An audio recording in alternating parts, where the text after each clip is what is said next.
جی بہت شکریہ, بہت ہی امپورٹنٹ سوال ہے. دیکھیں میں کارپوریٹ ایک بیک گراؤنڈ سے آ رہا ہوں, اور جو میں سمجھتا ہوں کہ ہمارے جو انسٹیٹیوٹ میں ہماری گورننگ کونسل ہے اس میں ہم کارپوریٹ مائنڈ سیٹ کو لے کے آئیں.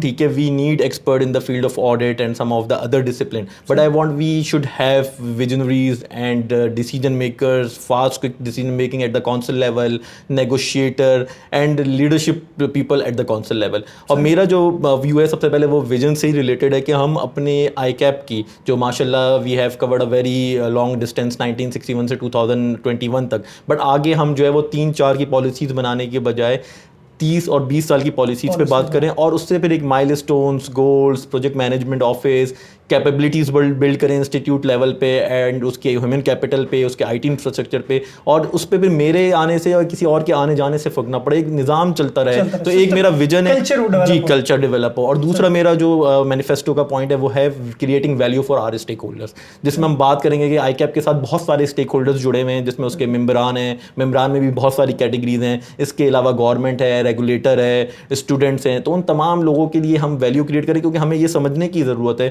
کہ انسٹیٹیوٹ یا سی اے ممبر کی جو لائف سائیکل کے 4 سیگمنٹ ہیں.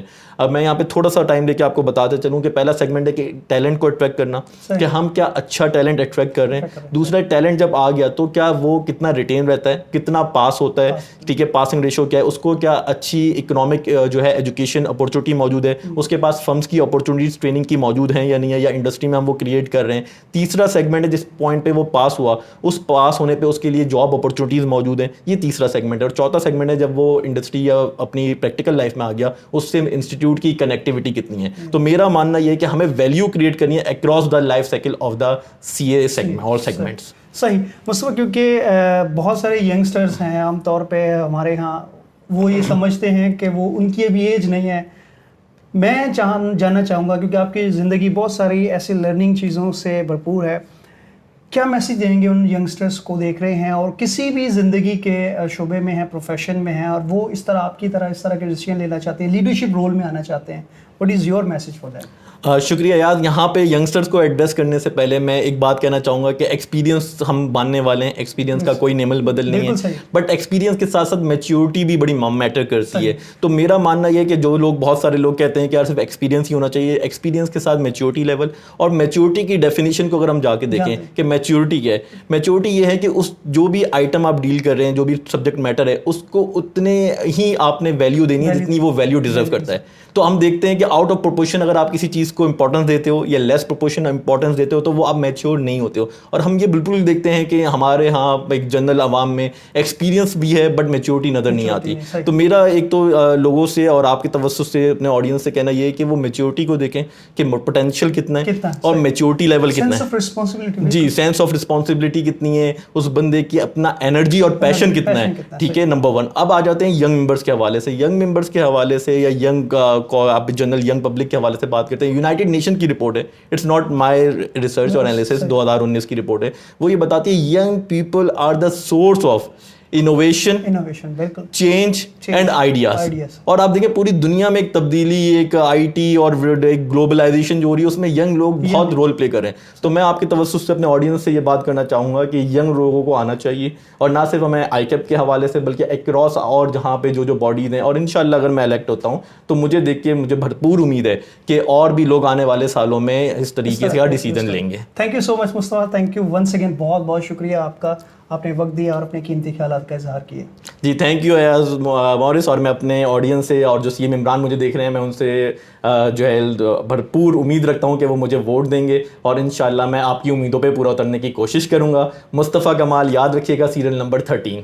Thank you Mustafa once again. اور ناظرین, اسی کے ساتھ آپ سے اجازت چاہیں گے. اور آج جو مصطفیٰ سے بات کرنے کا مقصد یہ تھا کہ ہم نوجوانوں کو انسپائر کریں, اور سب سے بڑی جو چیز جو مصطفیٰ نے بات کی وہ age is just a number.